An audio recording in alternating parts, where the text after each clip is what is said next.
I am David and he is Luis. President-elect Donald Trump promised repeated over and over during the presidential campaign is that Mexico will pay the cost of a wall between the two nations to prevent illegal entry of people into the United States of America. The possibility is coming for the truth today. Cement wall may be raised in some areas of the south border, but it's unthinkable that some Mexican government is willing to carry the bill. Then it will be up to the American governments to pay more than $10 billion that cost the project as whole. This is a very high price to invest in something that is not priority of the most people. At the time, that talks about reducing the fiscal deficit. Goodbye. Condemnar la presidenta del Parc Animal de Torremolinos a 3 anys i 9 mesos de presó i a pagar una multa de 19.800 euros per considerar-se la responsable de l'extermini sistemàtic de gossos i gats i de fer negoci amb els sacrificis d'aquests animals. Se la condemna per un delicte continuat de maltractament animal en què van morir 2.200 gossos i gats. La sentència té en compte l'agreujant de dany moral. També es condemnarà a 1 any de presó a un col·laborador amb una multa de 3.600 euros. Els animals els mataven amb una injecció letal. Això és tot, fins al dia següent.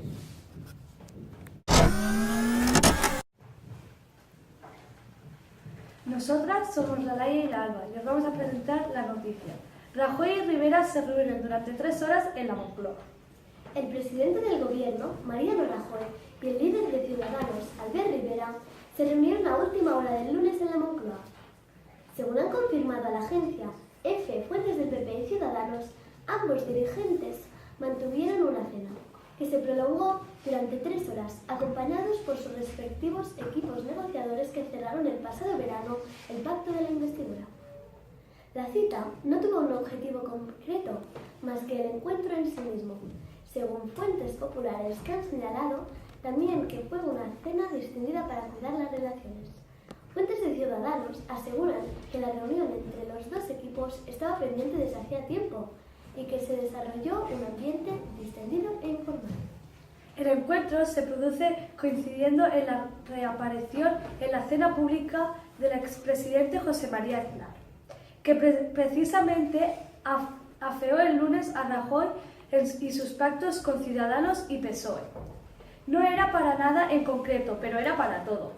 Ha resumido el vicesecretario de la organización del PP, Fernando Martínez Miaillo, en declaraciones a los periodistas y su llegada a un acto, según Maillo, que ha lamentado que se haya filtrado en la cena de anoche. El gobierno se reúne habitualmente con dirigentes de Ciudadanos, puesto que a su socio promitario. Hola, som l'Adam i el Dani i ara es presentaran les notícies. En talla direcció Barcelona ha obligat a desviar el trànsit perquè la càrrega dels camions ha quedat escampada. Un xoc per encalç entre 2 camions a Banyeres del Penedès ha obligat a tallar a l'AP7 en sentit Barcelona. Segons s'ha informat el Servei Català de Trànsit, l'accident s'ha produït al voltant de 3:45 de la matinada, al quilòmetre de 212 de l'autopista com a conseqüència del xoc. Hola, somos David y Alex. Los azulgranas deben remontar el 2-1 de la ida para acceder a cuartos de final y recuperar sensaciones tras un mal arranque de año. El Barcelona recibe este miércoles al Athletic Club en el partido de vuelta de los octavos de la Copa del Rey, con la obligación de remontar el 2-1 a favor de los vascos para acceder a la siguiente ronda y calmar un tenso nerviosismo en la ciudad condal. El año no ha empezado nada bien para los azulgranas. El empate ante el Villarreal los deja a 5 puntos del Real Madrid, que pueden ser 8 si los blancos se superan al Valencia en el partido, aplazando por el Mundial de Clubes de diciembre y en Copa afrontaron su primera final de la temporada. Hola, som l'Àlex i l'Aiman i ara us presentarem les notícies del temps. La temperatura màxima pujarà lleugerament o localment de manera moderada. Oscil·larà dels 13 i 18 graus al litoral i al prelitoral i entre 10 i 15 graus a la resta localment més baixes al vessant nord del Pirineu. S'imposarà el vent del component est entre fluix i moderat.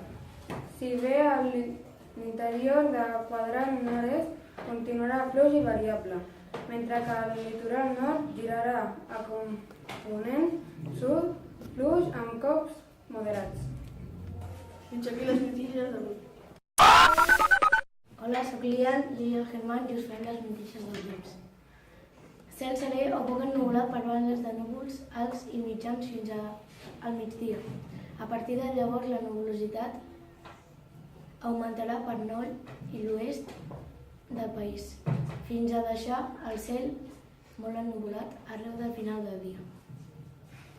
La visibilitat serà entre bona i excel·lent en general. Malgrat això, el vessant nord del Pirineu, la visibilitat serà dolenta al final del dia. I fins aquí les notícies del temps.